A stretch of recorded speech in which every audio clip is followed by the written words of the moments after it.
이르는 내용들을 한번 아우러 보고자 합니다. 자, 전 세계적으로 심장 질환이 크게 늘고 있고 이 10대 사망 원인의 1위가 심혈관 질환으로 꼽히고 있습니다.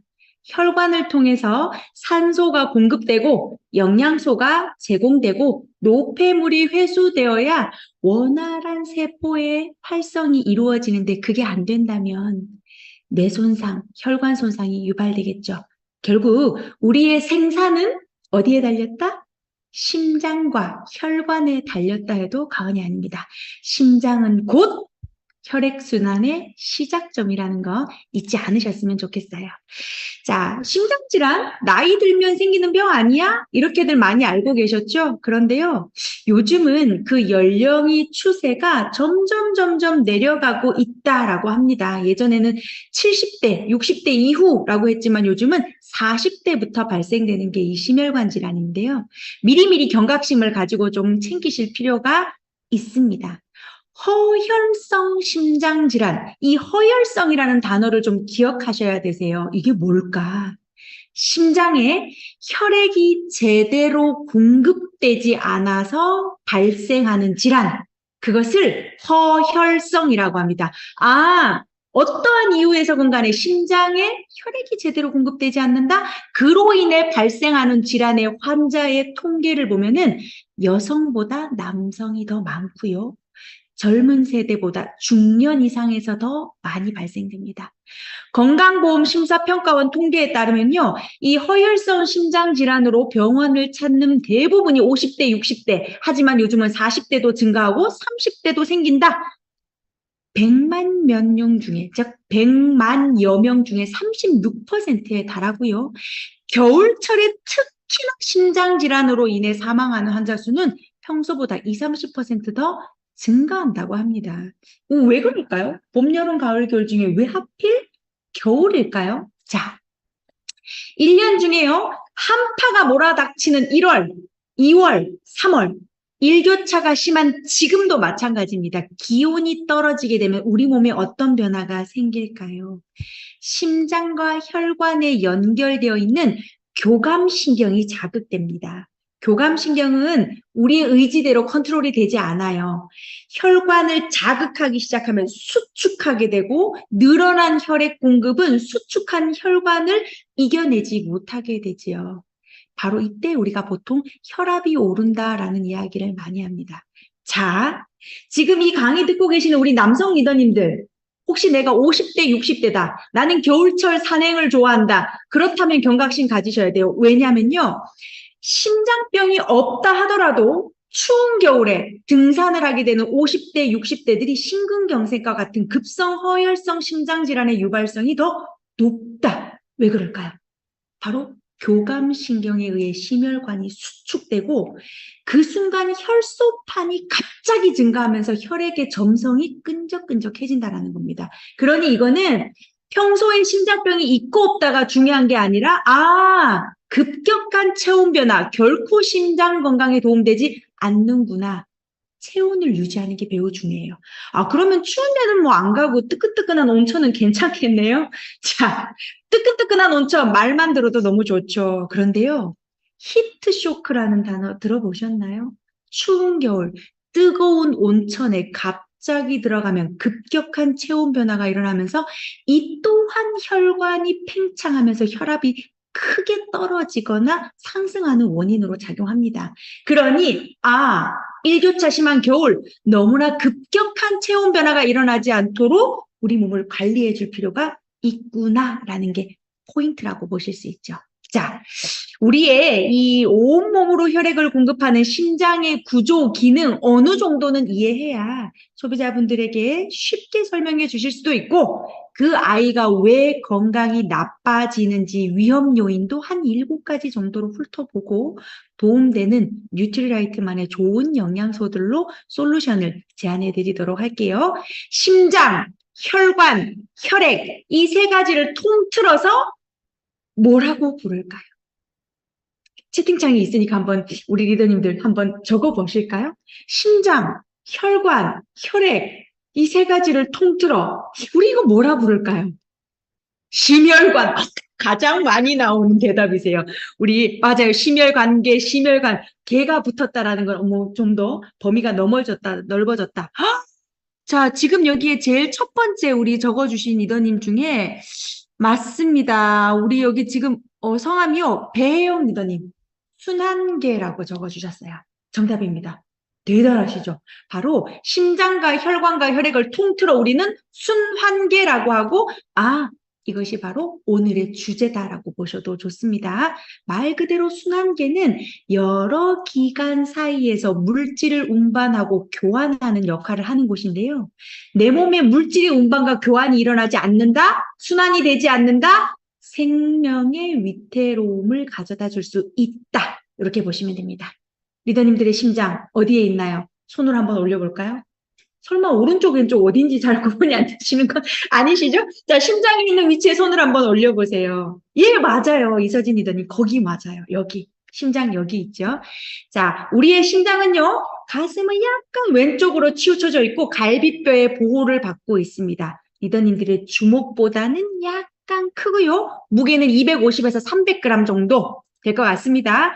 자, 분당 몇 번 정도 뛸까요? 60번 이상, 100번 미만, 평균 60에서 80회 정도 수축을 하게 되는데요. 한 번 수축할 때, 그리고 이 한 번 수축할 때 나오는 혈액의 양, 대략적으로 80ml 정도의 혈액이 뿜어져 나옵니다. 그러면 1분 동안 혈액이 어느 정도 나올 것 같아요? 5리터 정도의 혈액이 우리 몸을 순환합니다. 자, 5리터, 1리터 생수병 5개의 혈액이 1분 동안 나와서 내 몸을 순환한다고 생각해 보세요. 그 많은 양의 혈액이 어떤 혈관을 지나가야 될까요? 좁은 혈관이요? 딱딱한 혈관이요? 끈적끈적한 혈액이요? 이 모든 것들은 이 많은 양의 혈액이 흐르는 데에 방해 요인이 된다는 것도 알 수 있습니다. 와, 1분에 5리터의 혈액이 지나간다고? 혈관은 탄력적으로 움직여줘야 되고요. 혈액의 정성은 적절해야 되고요. 혈관벽에 노폐물이 있으면 안 된다는 것도 알아두셔야 되겠죠. 자, 심장은요, 방 2개와 거실 2개로 만들어져 있습니다. 우리 집보다 낫네요. 지금 우리 리더님 계신 곳, 거실 2곳이면은 인정하겠습니다. 심장과 비슷하다. 자, 방 2개, 거실 2개인 이 심장에서 어떻게 혈액이 순환하는지 우리 영상으로 잠깐 보면서 제가 설명을 좀 곁들여 드리도록 할게요. 자, 심장이 뛰기 시작하죠? 그 안을 들여다봤더니 방 2개, 우심방, 좌심방, 거실 2개, 우심실, 좌심실, 오른쪽, 왼쪽에 나눠져 있습니다. 자, 우심방으로 들어오는 혈액은요, 이미 이 일을 다 마친 아이예요. 산소가 많을까요? 1번. 이산화탄소 많을까요? 2번. 뭐가 많을까요, 리더님? 2번. 그렇죠. 우심방으로 들어오는 혈액은 이 일을 끝냈으니까 노폐물과 산소 가득 싣고 왔겠구나. 우심방에서 우심실로 들어가게 됩니다. 이 우심실과 좌심실은요, 근육이 되게 두꺼워요. 뭐 하기 위해서? 밀어 올려주기 위해서예요.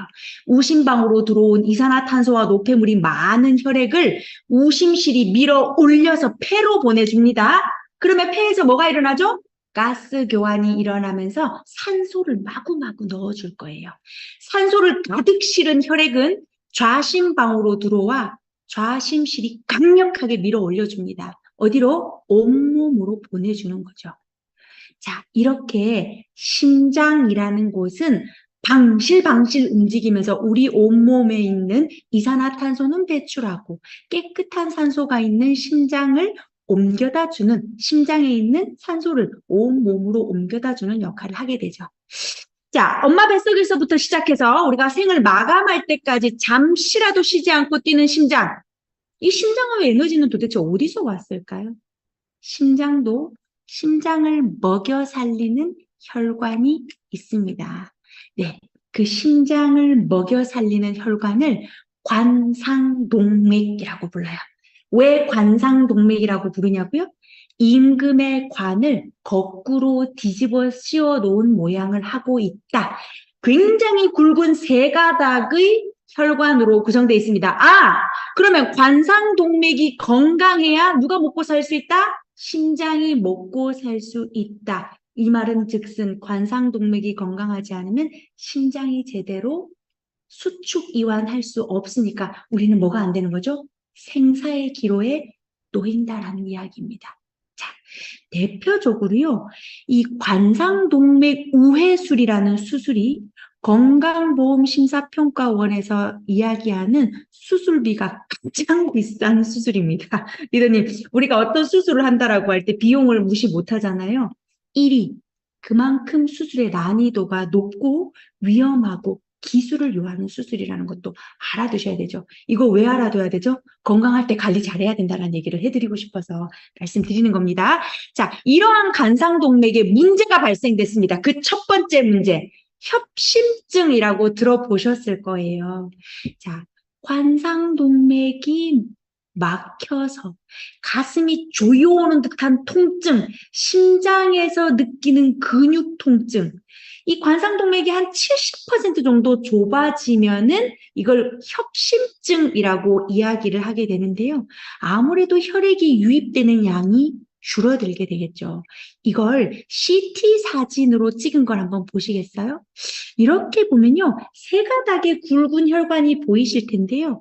가운데 혈관은 두껍게 보이는데 화면에서 보는 쪽의 왼쪽은 어떠세요? 혈관이 좀 가늘게 보이는 거 보이시죠? 이건 혈관이 가늘어서가 아닙니다. 혈관이 좁아졌기 때문에 그쪽으로 가는 뭐가 줄어들었다? 혈액의 양이 줄어들었다라는 거죠. 그러면 그쪽에 있는 심장 근육은 뭐를 제대로 공급 못 받아요? 산소, 영양소 공급 제대로 못 받겠죠. 그쪽에 있는 근육의 기능이 떨어지게 되니 심장이 완벽하게 수축이야 못하고 부르르 떨게 되는 거죠.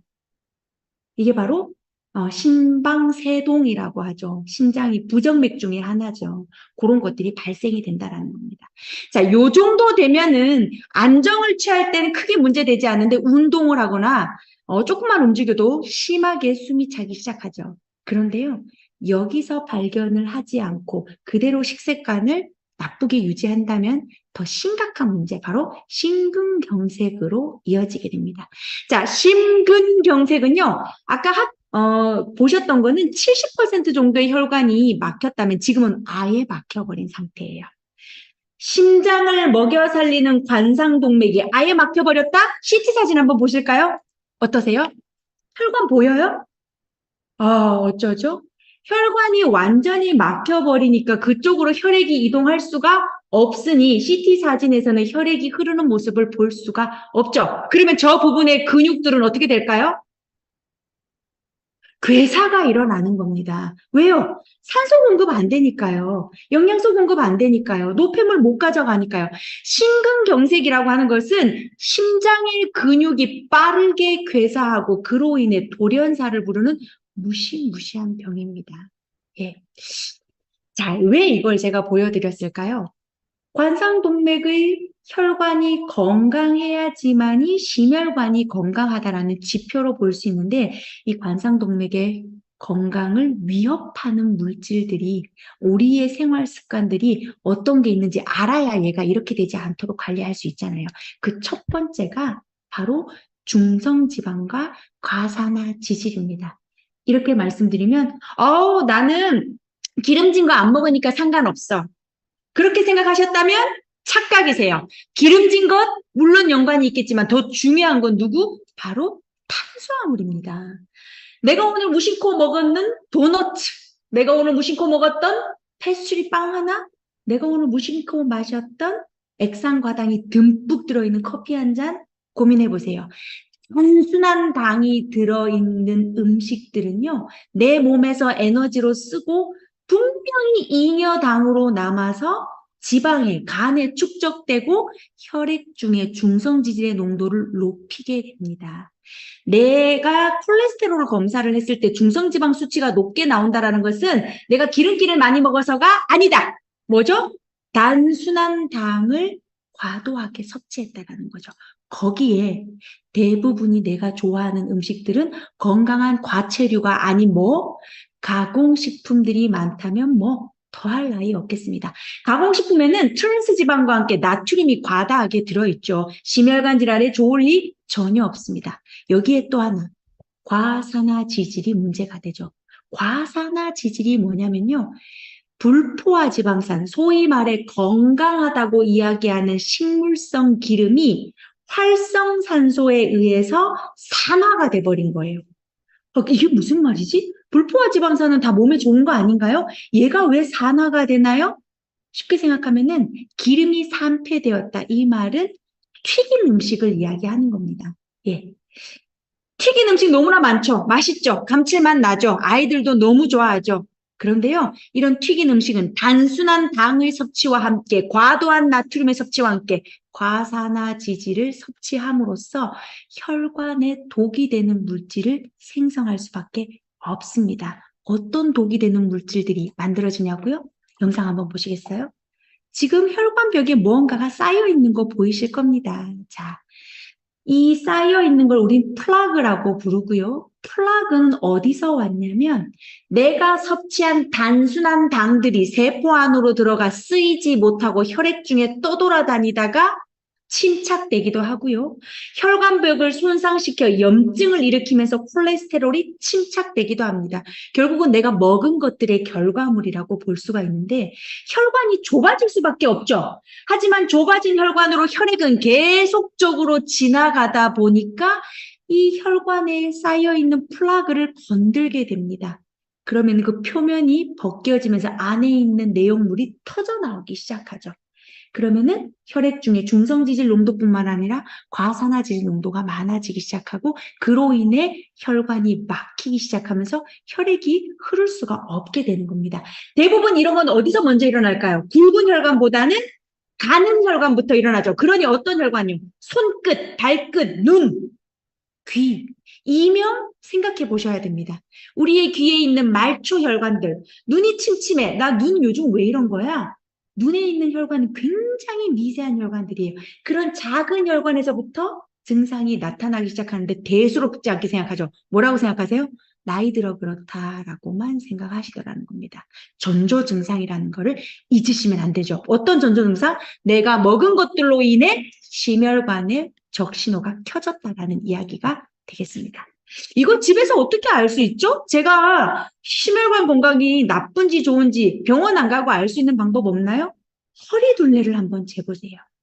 여성 기준 85cm, 남성 기준 90cm를 넘어간다. 소위 말해 복부 비만입니다. 바지 사이즈로 알려드릴까요? 남성들은 35인치, 여성들은 33인치.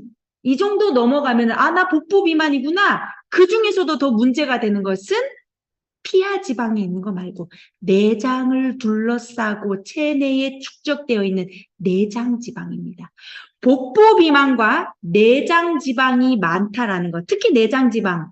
얘는요, 이동성이 굉장히 좋은 아이이기 때문에 한 곳에 가만히 있지 않습니다. 혈액을 따라 몸 곳곳으로 이동한다라는 거.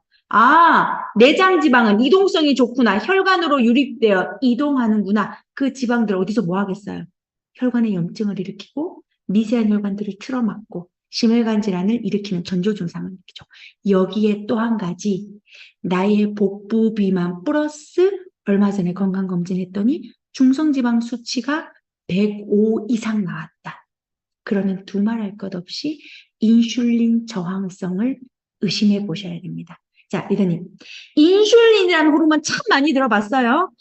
내가 당을 먹으면 이 당을 세포 안으로 밀어 넣어주는 아이가 인슐린이고, 인슐린이 잘 작동해야 혈당 조절이 되고 당뇨가 발생이 안 되는 거야 라고 아실 겁니다. 지금 그림 보시면요. 현재 혈당이 정상적으로 유지되시는 분들은요. 인슐린이라는 호르몬이 췌장에서 분비되어 혈액 중에 떠돌아다니는 포도당을 세포 안으로 잘 넣어주고 있다라는 뜻이에요. 문제는 내게 들어오는 당이 너무 많은데 쓸 곳은 없다 보니까 인슐린이 세포로 계속 날라주는 과정에서 세포가 거부하는 거죠. 야, 그만 좀 가지고 와라. 이거 다 받아 먹다가 죽을 것 같다. 세포가 문을 꼭꼭 걸어 잠그기 시작하면 이 당들은 혈액 중에 떠돌아다니며 당화산화물이라는 당 독소를 만들게 됩니다. 당 독소가 하는 역할은 혈관벽을 손상시키고 손상된 혈관벽을 고치기 위해서 누가 달려든다? LDL이 달려들기 시작하면서 혈관의 염증과 함께 LDL 수치가 같이 증가하는 겁니다. 병원에 가서 LDL 수치가 높아요라고 하면 우리 뭐 받아 먹죠? 콜레스테롤 수치 낮추는 약 먹잖아요. 그런데 근본적인 문제 해결되나요? 아니죠. LDL 수치가 높아진 이유가 뭐 때문이에요? 혈관에 염증이 생겼기 때문에 그 염증을 치료하기 위해 콜레스테롤을 LDL이 가져오고 있는데 그 가지고 오지 말라고 약만 먹어서 될 일이 아니더라는 겁니다. 근본적인 문제 잘못 짚었다라고 볼 수 있어요. 그래서 당 관리가 안 되고 인슐린 저항성이 생겼다면 뭐를 포기해야 된다? 날씬해지는 거 포기하셔야 됩니다. 심혈관 질환 건강해지는 거 포기하셔야 되세요. 가장 먼저가 비만이라고 알고 계셨나요? 아니요. 인슐린 저항성이 먼저입니다. 인슐린 저항성이 있으면 비만을 유발하고 비만이 유발되면 중성지방과 콜레스테롤 문제, 염증 문제가 같이 유발되는 거예요. 자, 그리고 또 우리가 혈관의 독이라고 불리우는 또 대표적인 수치가 바로 호모시스테인 수치입니다. 이 강의를 들으시는 리더님들 가운데 나 처음 들어봐 라고 하시는 분들을 위해서 간단하게 설명드릴게요. 단백질이 몸에 꼭 필요한 신체 구성 성분이기 때문에 우리는 필요에 의해서 섭취합니다. 그런데요, 식사 중으로 들어오는 단백질 가운데 필수 아미노산 중에 하나인 이 메티오닌이라는 성분은요, 그대로 있어서는 되는 게 아니라 대사 과정을 거쳐서 시스테인이라는 형태로 전환이 돼야지만 나의 신진대사를 촉진시키는 물질로 바뀌게 되는 겁니다. 그런데 이 과정에 어쩔 수 없이 만들어지는 산물, 보통 찌꺼기라고 하는 호모시스테인이라는 게 만들어져요. 자, 잘못 이해하시면 안 됩니다. 호모시스테인이 만들어지면 안 돼라고 생각하시면 안 돼요. 호모시스테인이 안 만들어진다는 건 뭐가 부족하다는 뜻이죠? 단백질 내가 안 먹고 있다는 얘기예요.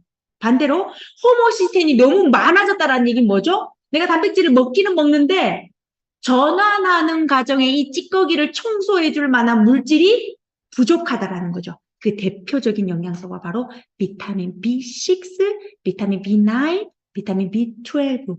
비타민 B군이 내가 섭취한 단백질의 메티오닌이 시스테인으로 전환하는 과정에 만들어지는 부산물들을 순환시켜주는 역할을 했죠.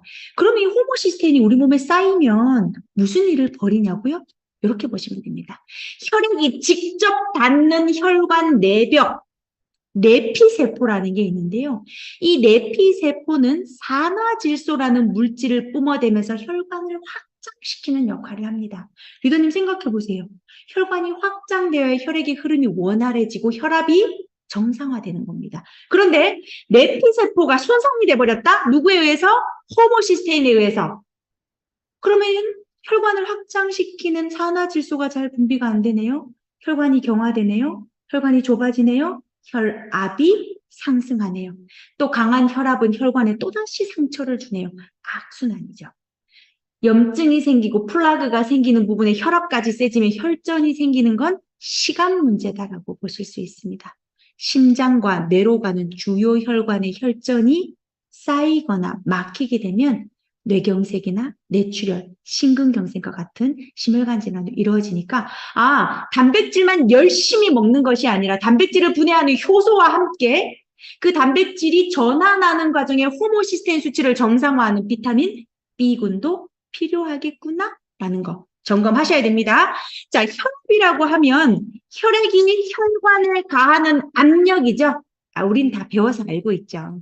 그런데 그 압력이 너무 강해도 너무 약해도 문제가 될 수 있는 부분은 내 몸의 유일한 자원 공급 방법이 혈액순환인데 그 과정에 혈관에 손상을 주거나 세포 곳곳으로 혈액을 잘 못 전달해 주기 때문에 정상혈압이라는 표현을 쓰면서 기준혈압을 잡아놓고 있습니다.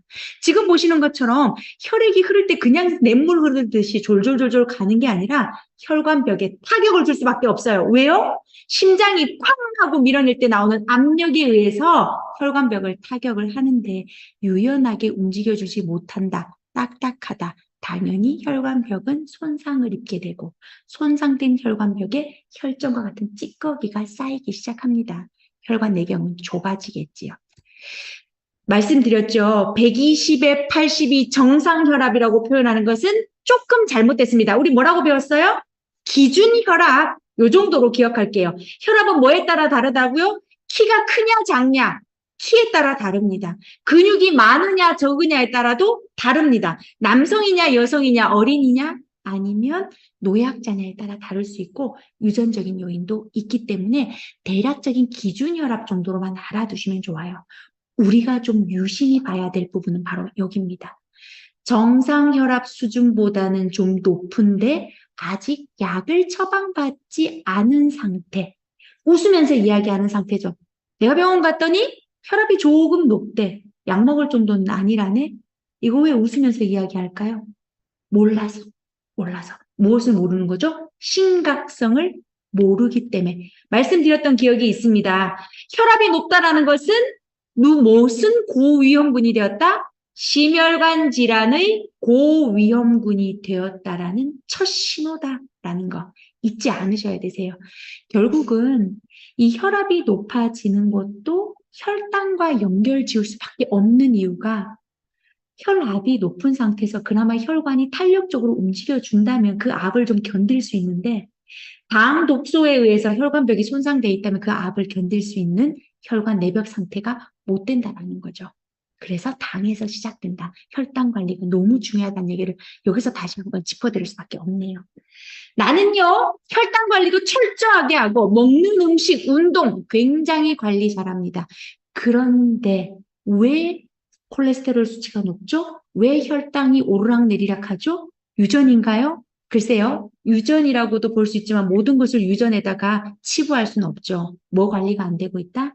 스트레스 관리는 하고 계신지 여쭤보셔야 됩니다. 아니, 뭐 말만 하면 다 스트레스란다. 이거 리더님 거짓말 아니죠? 뭐와 연결돼 있죠? 우리의 뇌, 우리의 척추, 이 뇌와 척수를 따라 흐르는 모든 신경은 다 자율신경계로서 장기와 연결이 되어 있습니다. 스트레스 받으면 눈 아플 수 있어요. 스트레스 받으면 목 아플 수 있어요. 스트레스 받으면 허리 아플 수 있어요. 왜요? 뇌와 척추에 흐르는 자율신경계가 모든 장기와 연결되어 있기 때문에. 그런데요, 지속적으로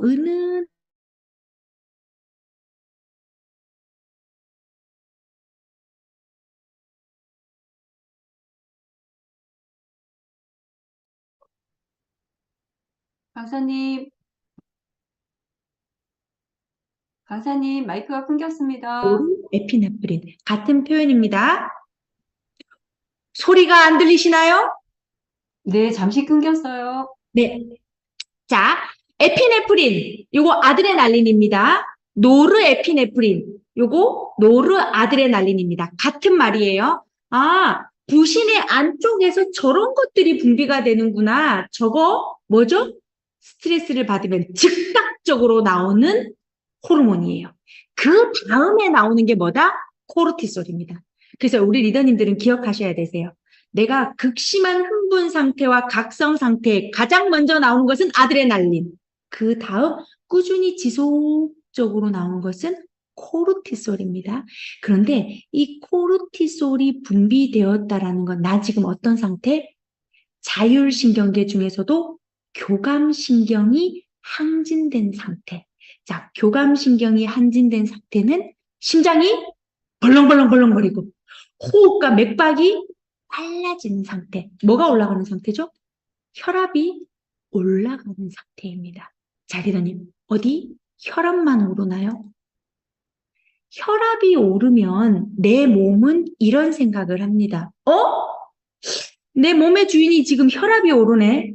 혈압이 올랐다라는 것은 에너지를 폭발적으로 꺼내 써야 한다라는 뜻인데 지금 당장 어디서 에너지를 꺼내올 것이냐? 어디서 꺼내오죠?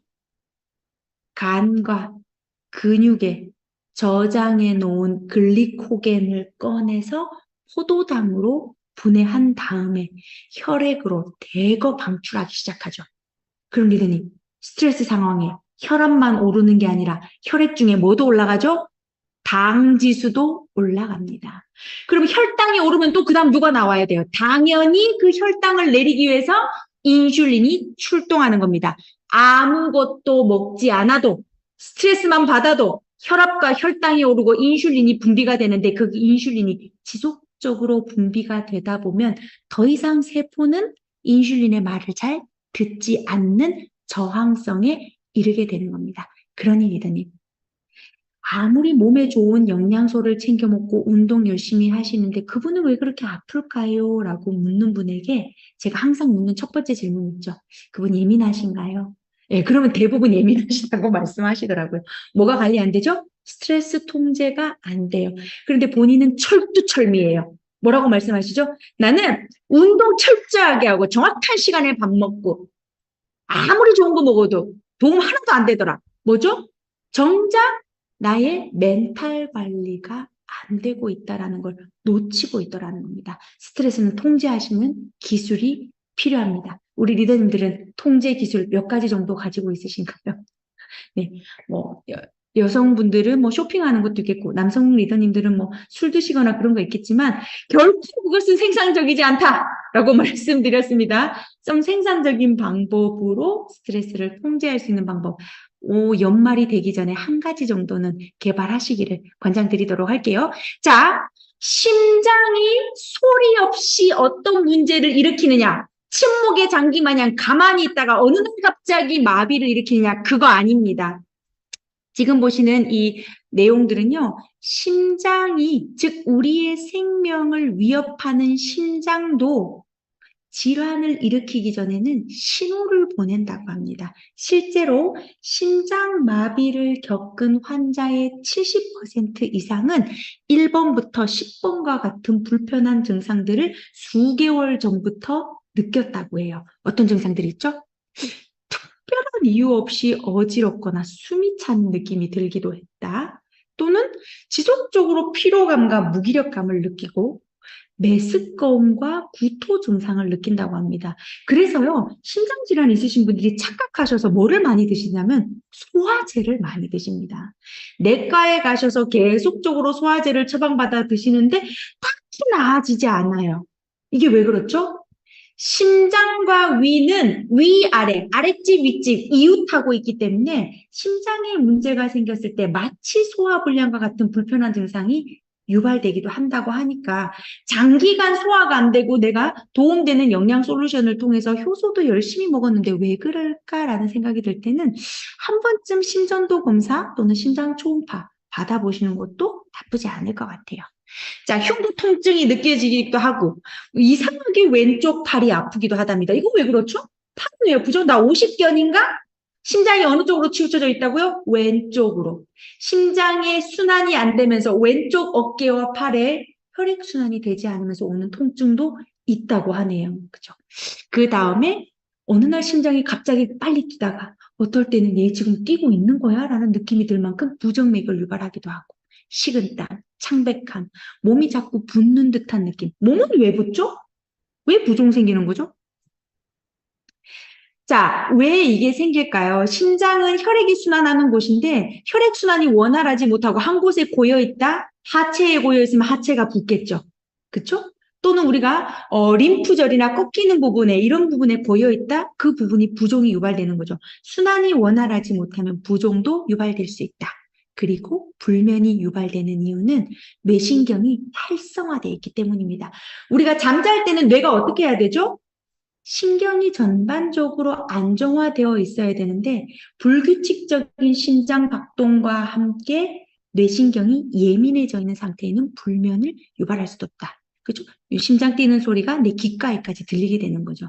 이런 증상들이 우리는 그냥 단순히 노화, 스트레스 이렇게만 알고 계셨지만 전조 증상일 수 있다라는 거, 내 몸의 이상 신호일 수 있다라는 거 알아두시면 좋을 것 같습니다. 그런데요, 리더님, 심장에 가장 큰 무리를 주는 것은 여기에 나와 있는 것 플러스 한 가지 더, 바로 경제적 스트레스라는 겁니다. 자, 경제적 스트레스를 받는 사람이 심장마비의 발생 위험이 그렇지 않은 사람에 비해 13배가량 높다라는 미국 의학 전문 매체 메디컬 뉴스에서 발췌한 내용이에요. 의원님, 경제적인 여유 굉장히 중요한 포인트죠. 우리가 이 부분을 놓치지 않기 위해서 지금 우리도 이렇게 저도 우리 리더님과 함께 시간을 나누고 있잖아요. 그래서 결국은 스트레스가 여기에 한몫을 한다라는 얘기도 빼놓을 수 없는 부분이 아니다라는 말씀 드리고 싶습니다. 자, 이제 우리의 방실방실 웃어야 하는 심장이 이런 요인들에 의해서 제대로 기능을 하지 못했을 때 다들 무엇을 생각하시나요? 아, 심장 건강, 심혈관 건강에 도움되는 것 딱 하나만 소개시켜줘 라고 이야기하시는 분들이 참 많습니다. 그런데 늘 말씀드리죠? 딱 한 개로 좋아지는 것은 없다.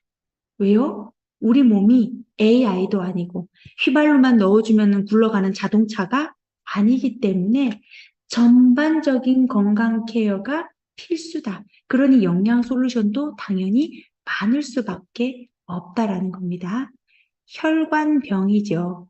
평소에 무얼 먹고 사는가와 큰 연관이 있기 때문에 신장을 튼튼하게 해주는 건강한 밥상과 아울러 영양소와 운동을 병행해 주시는 거 잊지 않으셨으면 좋겠습니다. 자, 첫 번째, 마그네슘이 먼저 등장했습니다.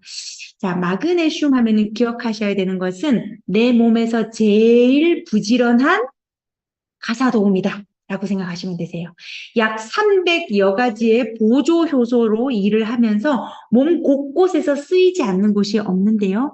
대표적으로 이 마그네슘이라고 하면은 우리 세포에서 칼슘이 세포 안으로 유입되어 세포가 수축하는 과정, 근육이 긴장하는 과정에 마그네슘이 세포 안으로 칼슘이 들어가는 것을 어느 정도 차단해주면서 이완하는 역할을 하거든요.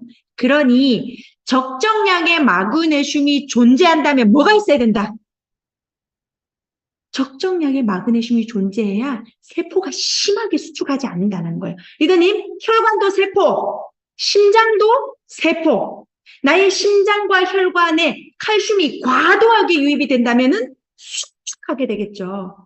긴장하게 되겠죠. 혈압이 올라가게 되겠죠. 심장에 무리 가겠죠. 그거를 적정 수준으로 조절하는 거 누구? 마그네슘이라는 뜻입니다. 자, 중추신경계를 안정화시키는 그 핵심에는 혈관을 확장시키고 근육을 이완시켜주는 역할을 하기 때문이에요. 자, 그런데요.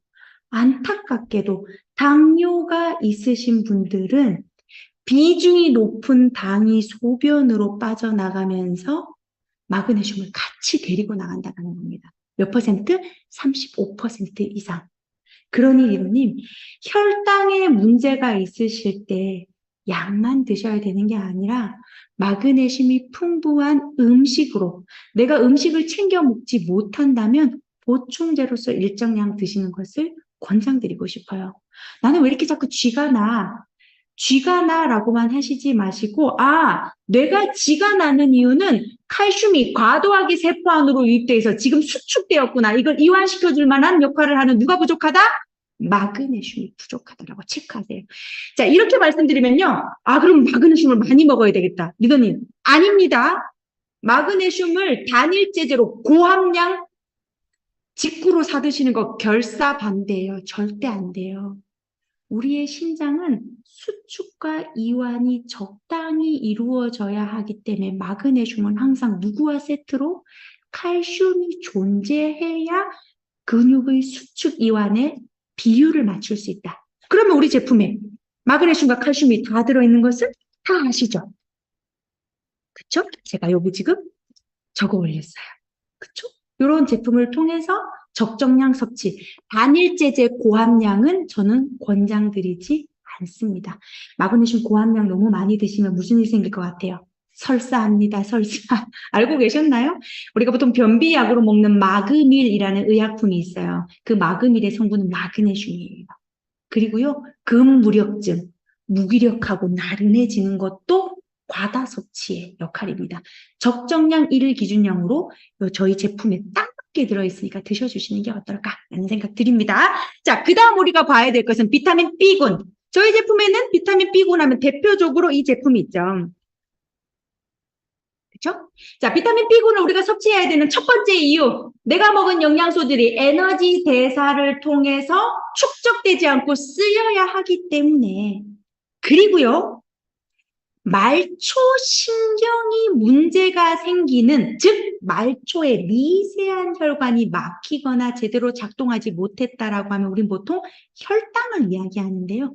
바로 이 부분입니다. 실제로 당뇨가 있으신 분들은 뭐가 문제가 생기죠?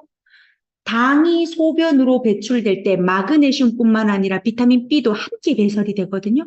그런데 어떡하죠? 비타민 B가 있어야지만 이 말초신경의 감각이 정상적으로 이루어질 수 있는 비타민 B6나 B12가 하는 역할을 도움받을 수 있기 때문입니다. 자, 기억하세요. 내가 지금 혈당에 문제가 있다면 마그네슘과 비타민 B를 잊으면 안 되겠구나. 특히나 비타민 B는 말초신경질환의 이상증에 있어서도 근본적으로 작용할 수 있는 대표적인 영양소인데 내가 먹는 의약품에 의해서도 결핍이 유발되기 때문에 필요하다. 왜 이렇게 피곤하지? 라고만 생각하시지 마시고 고갈되었기 때문에 피곤한 거. 거기에 또 한 가지 바로 호모시스테인이었죠.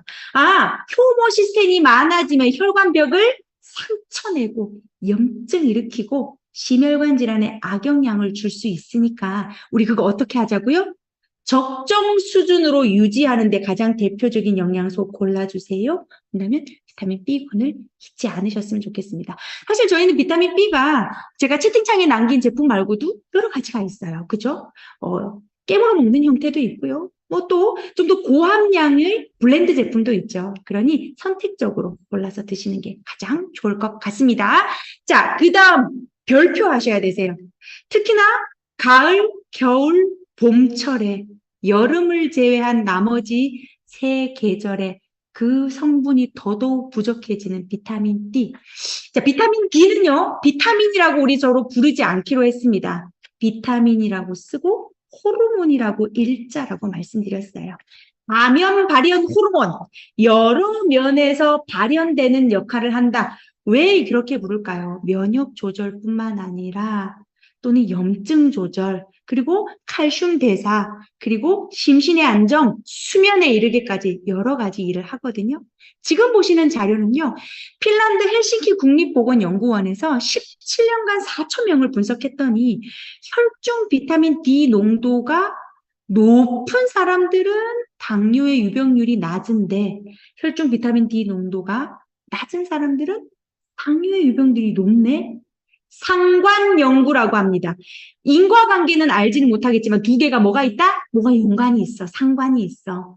그러니 리더님, 지금처럼 일조량이 낮고 빨리 어두워지고 긴 옷 입고 다니는 이 시즌에 햇볕을 통해서 비타민 D 얼만큼 합성될 거라고 생각하세요? 글쎄요. 몸에 우리 신체의 40%는 드러내지 않는 이상 불가능하지 않을까라는 생각이 듭니다. 참고로 저는 보통은 2000 IU 정도를 섭취하는 편이에요. 일상적으로. 근데 가을, 겨울에는 4000 IU 정도를 섭취하는 편입니다. 그 이유는 주로 실내에 있죠. 햇볕 볼 일이 잘 없고 좀 어둑어둑할 때 와서 어둑어둑할 때 집에 가니까. 그러니까 우리 리더님들도 계절에 따라 식습관에 따라 조율하심이 필요합니다. 저희 비타민 D 제품은 딱 하나밖에 없지요. 너무 잘 아실 테니까 별도로 말씀드리지 않아도 될 것 같습니다. 또 한 가지 인슐린 저항성을 개선하고 혈당을 정상화하는 데 도움을 줄 수 있는 이유는 뭐 때문이죠? 비타민 D는 호르몬 균형에 관여하기 때문입니다. 인슐린은 호르몬이죠. 인슐린이라는 호르몬이 정상적으로 작동할 수 있도록 밸런스를 유지해주는 역할. 역시 비타민 D는 호르몬 밸런스에 관여하는구나 라고 체크를 해놓으시면 좋을 것 같습니다.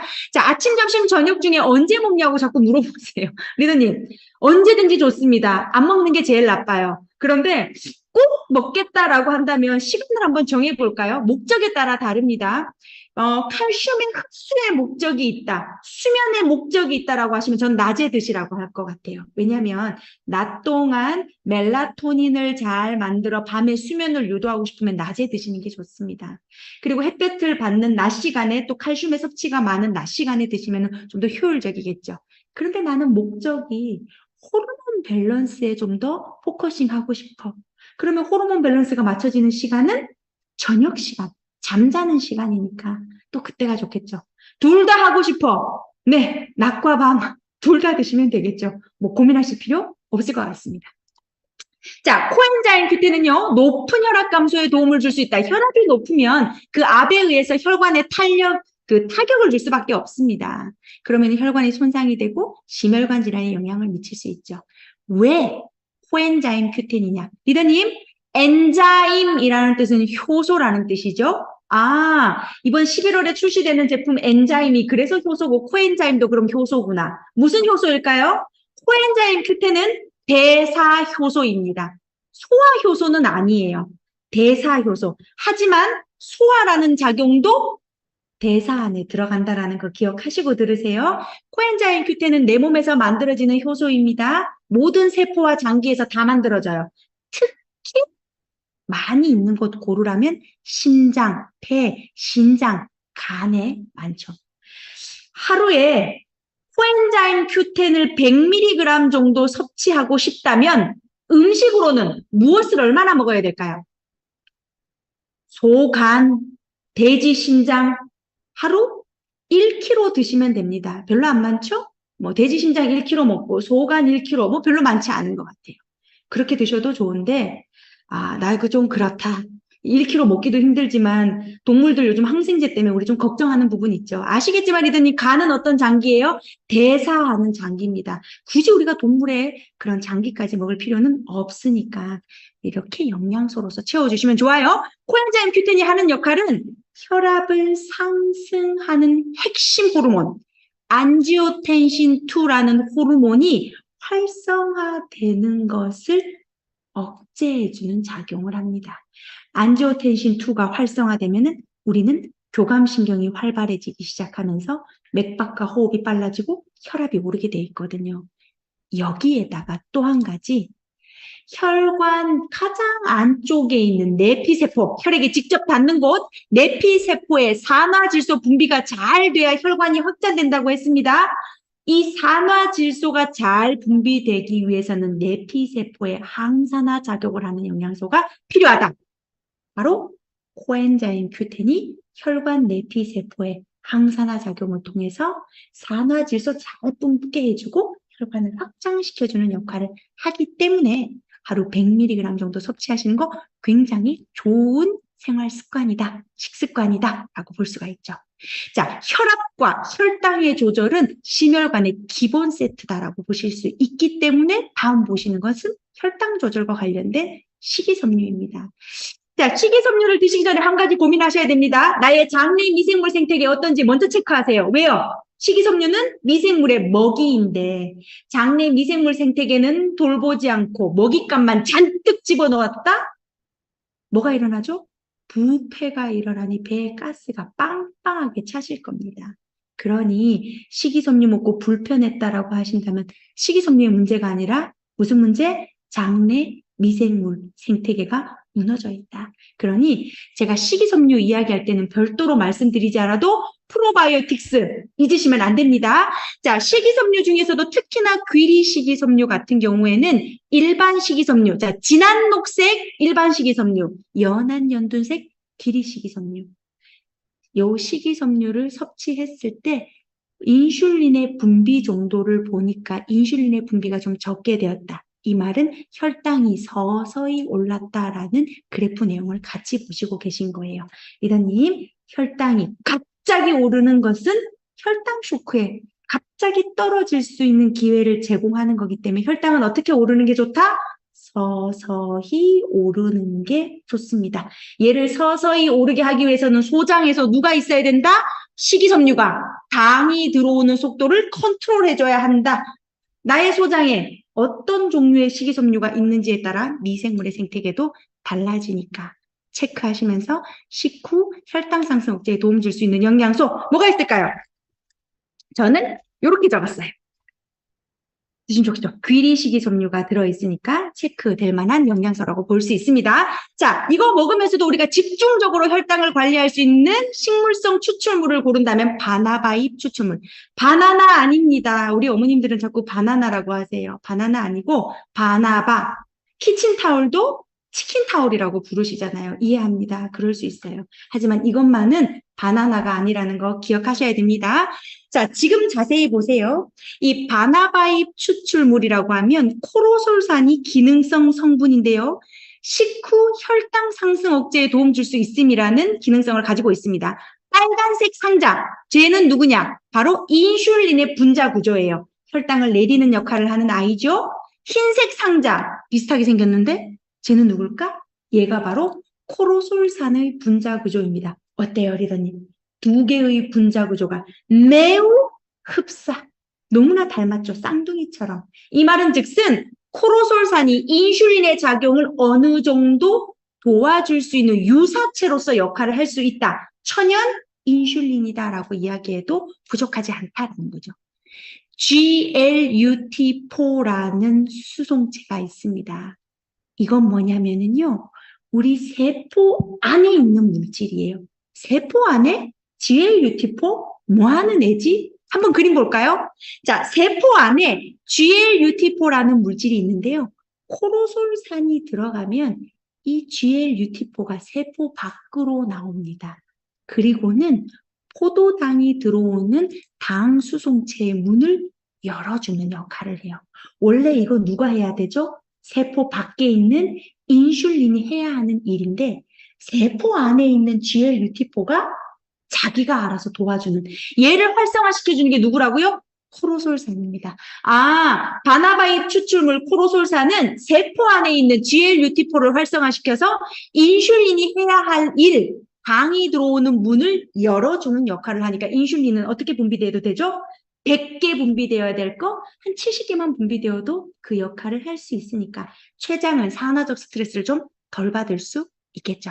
코로솔산 함유 1% 표준으로 했을 때 시험 기간 약 보름 정도 대상자들의 혈당 수치가 어느 정도 감소되었을까? 최대 20% 정도 감소되었다라는 데이터를 가지고 있습니다. 자, 궁금하신 거 있으시죠? 당뇨약 드시는 분들은 어떠세요? 이 질문 가장 많이 하세요. 리더님. 일단은 먼저 말씀드릴게요. 코로솔산 바나바잎 추출물은요. 당뇨약을 드시지 않는 모든 분들도 드실 수 있습니다. 어떤 분요? 탄수화물 섭취가 많으신 분들은 누구나 드실 수 있습니다. 왜냐하면 탄수화물, 당이 우리 몸에 들어가면 인슐린이 분비가 되잖아요. 근데 당의 섭취가 많을수록 분비되는 인슐린은 더 많을 테니까 인슐린 저항성을 유발하기가 쉽겠죠. 인슐린 저항성이 생기면 비만이 유발된다고 했습니다. 아, 그러면 다이어트를 원한다. 탄수화물 섭취가 많다. 당연히 드실 수 있는 부분이다. 라고 볼 수 있죠. 리더님, 어떤 리더님께서 한번 적어주시겠어요? 코로솔산이 들어있는 이 제품의 이름을 채팅창에 좀 적어주시면 제가 너무나 감사하겠습니다. 적어주세요. 타자 빠르신 우리 리더님께서. 그렇죠. 적어주셨어요. 우리 박미자 리더님 1번으로 적어주셨습니다. 참고해 주시면 좋을 것 같아요. 자, 그리고요, 혈당약을 드시고 계신데 한번 먹어볼까라고 하신다면, 물론 의사 선생님과 협의가 필요하시고, 의사 선생님이, 그런 기능성 원료 괜찮을 것 같은데 한번 드셔보세요 라고 한다면, 언제 드시는 게 좋을까요? 식사량이 가장 많을 때에, 아침, 점심, 저녁 중에서 언제 식사량이 가장 많으세요? 보통은 점심에 가장 많이 드시더라고요. 그럴 때 두 알을 한꺼번에 드시는 게 좋을까요? 아니요. 일단은 한 개 정도 먼저 먹어보시는 거 어떠세요? 그래서 식사량이 가장 많을 때 한 개 정도 드셔보시면서 나의 몸의 변화를 체크하세요. 내가 혹시 식은땀이 나진 않는지, 어지럽지는 않는지, 입 주변이 떨리지는 않는지, 불편한 지릿지릿한 증상 없는지, 그렇다면 그 정도 한 알로는 크게 약과 상호작용이 일어나지 않겠구나라고 추측해 볼 수는 있습니다. 물론 이런 것도 상의가 필요한 부분이긴 하지만 요거는 제가 개인적으로 드리는 이야기예요. 자, 그래서 저는 먹고 있죠. 저는 점심에 주로 먹고 있습니다. 당뇨 아님에도 불구하고 혈당 관리를 위해서 먹고 있는 부분이니까 체크하시면 좋아요. 자, 그 다음 우리가 알아둬야 될 것은 마늘 추출물 알리신입니다. 사실 이 알리신이라고 하면 생마늘, 다진 마늘 먹었을 때 우리가 먹을 수 있는 성분이지만 다진 생마늘을 하루에 한 숟가락씩 퍼먹지 않는 이상 이 섭취하기가 어렵다. 열이 약하니까 안 된다. 그러면은 그 성분을 추출해서 먹는 거 도움 되겠죠. 왜냐하면은요. 바로 황이 들어있는 성분은 특히나 알리신은 안지오텐신이라는 호르몬의 활성을 억제시켜주니까 혈압이 상승되는 것을 어느 정도 도와주고 또 아까 코엔자임 Q10과 마찬가지로 혈관 내피세포를 확장시키는 산화질소의 분비를 촉진시켜주니까 알리신 코엔자임 Q10과 유사한 작용하네. 거기에 얘는 뭐가 있어요? 칼륨, 비타민 B, 비타민 C와 같은 비타민과 미네랄이 들어있는 데다가 우리가 짜게 먹었을 때 발생되는 나트륨의 배설을 촉진시키는 칼륨이 있으니까 또 혈압에도 긍정적인 작용을 할 수 있겠죠. 여기에 항산화 작용을 하는 폴리페놀 성분이 있으니까 이런 것들도 우리가 생각해 볼. 그렇죠. 송가영 리더님 너무 잘 적어주셨어요. 맞아요. 그렇죠? 자, 아까 그 앞에서 보셨던 바나바잎 추출물 아침 저녁 한 개인가요? 라고 물어보셨는데요. 일단은 식사량이 가장 많을 때 한 개로 먼저 시작해 보시고 괜찮으시면 또 저녁에 하나. 조금씩 순차적으로 단계적으로 늘려가시는 것이 더 좋을 것 같습니다. 자, 레시틴은 콜레스테롤 때문이죠. 우리가 콜레스테롤이 많다라는 것, 나쁘다라는 개념은 아니지만 LDL이 늘어났다라는 건 내 몸에 뭐가 많은 상태? 염증이 늘어났다는 상태예요. 그러면 이 LDL이 늘어나서 세포로 많이 유입이 된다면 세포는 지질이 많아진다라는 거고 지질이 많다라는 것은 뭐가 되기 쉽다? 산화되기 쉽다라는 거죠. 세포가 산화된다라는 건 뭐가 된다는 건가요? 노화된다는 거예요. 네, 이 과정에 많은 양의 콜레스테롤이 세포로 유입되지 않도록 이 콜레스테롤을 유화시켜주는 역할을 바로 레시틴, 그 레시틴 안에 들어있는 포스파티딜 콜린이라는 성분이 바로 지표 성분이죠. 레시틴은 그대로 레시틴이라고 우리 알고 있잖아요.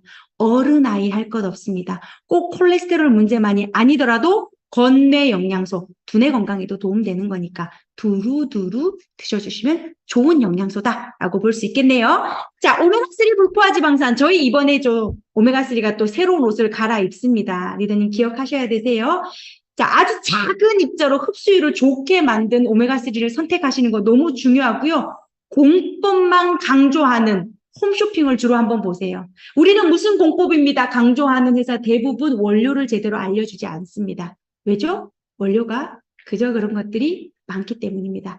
원료가 정확하고 공법도 확실하고 그 공정 과정이 얼마나 진공 상태로 이루어졌느냐가 그 기름의 산패 정도를 이야기하는 거죠. 아까 과산화 지질도 산패된 오일 먹는 거, 오메가3가 산패가 되면 뭐다? 과산화 지질이라는 것도 잊으시면 안 되세요. 좋은 원료, 좋은 기름 선택하시는 이유 중에 하나는 바로 오메가3 불포화 지방산이 혈액 중에 우리가 당이 많아져서 혈관 내에 염증을 일으켰을 때 그 염증을 일으키는 정도를 억제시키고 염증이 생겼다면 빠르게 종결시키는 인자를 가지고 있기 때문입니다. 오메가3의 성분 EPA와 DHA는 우리 몸을 구성하고 중성지질을 개선하는 데 도움을 줄 수 있지만 두 개가 만나면 뭐다? 항염작용을 가지고 있다는 게 팩트라고 볼 수 있죠. 염증은 결국 심혈관 질환에 좋은 역할을 하지 못하니까요. 그런데 이걸 묻는 분이 계세요. 어떻게 오메가3가 중성지질을 줄이는데? 이겁니다.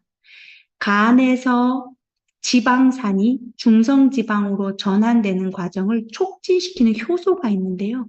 요 효소, 이름도 어려워요. 디아실 글리세롤, 아실트랜스퍼제 라제2. 이런 이름 기억하실 필요 없죠. 그냥 효소라고 기억하시면 됩니다. 지방산을 중성지방으로 전환하는 효소가 활성화되면 뭐가 많이 생겨요? 중성지방이 많이 생겨요. 그 효소의 작용을 억제하는 거죠. 그러니 중성지방이 줄어드는 겁니다. 그러니 혈액 중에 중성지방도 줄어들 뿐만 아니라 왜 다이어트 할 때 바디키 마이핏 안에 오메가3가 들어있는지 이제 이해가시죠? 이런 원리구나. 혈중 중성지질만 얘기하는 거 아니죠. 중성지방은 저장 형태도 중성지방이라고 이야기하니까요. 오메가3의 중요성에 대해서 다시 한번 말씀드리는 부분이었습니다. 자, 심혈관 건강을 위해서 오메가3 드신다면 하루에 얼만큼 드시면 좋을까요? 음식 다 포함해서 3000mg. 1000mg 기준 한 3캡슐 정도 보시면 좋을 것 같아요. 근데 나는 생선도 자주 먹고 합니다라고 하면 가감하실 수 있겠죠. 하지만 일주일에 생선 3, 4마리씩 드시지 않는다면 3000mg 정도 체크해 놓으시면 좋을 것 같습니다. 자, 리더님. 심혈관 건강을 이야기할 때 입으로 들어오고 우리가 배설하는 소화 흡수 과정을 빼놓을 수가 없기 때문에 먹는 것이 굉장히 중요하죠. 특히나 아침을 걸으면 심장마비의 위험이 증가한다라는 연구 결과가 있다. 이것은 바로 미국 아이오와주의 아이오와 대학교의 연구 결과입니다. 아침 식사를 거르는 사람이 그러지 않은 사람들에 비해 심장마비 위험이 최대 87%까지 달했다. 이거 왜 그럴까요? 아침에 식사를 하셔야 점심이나 되기 전에 불필요한 간식을 먹지 않게 되는데 우리가 대부분 먹는 불필요한 간식은 순한 당이다. 혈당을 올리고 인슐린 저항성을 가져다 주는 것들이 많기 때문에 그럴 가능성이 크다라는 연구 결과를 보여주셨거든요. 왜 대기업 총수들이나 대통령이 아침 조찬을 하시는지 아시겠죠? 아, 아침 식사를 하는 것은 심혈관 건강에 도움이 되는구나 라는 거. 자, 혈압, 당뇨, 이상지질혈증은 생활습관병입니다. 병원에 가서 의사 선생님에게 고쳐내라고 이야기하는 것은요, 스핑크스의 수수께끼를 푸는 것보다 더 어려운 문제예요. 이건요, 나의 나쁜 습관에서 된 거기 때문에 내가 아니면 고칠 수 없습니다. 의약품은 도움을 주는 거고, 주도적으로 고칠 수 있는 건 누구? 나라는 거 잊지 마시고, 식생활 습관 개선하시면서 도움되는 영양 솔루션 꼭 도움 받으시기를 권장드리도록 할게요. 자, 제가 준비한 방향은 여기서 마치도록 하겠습니다.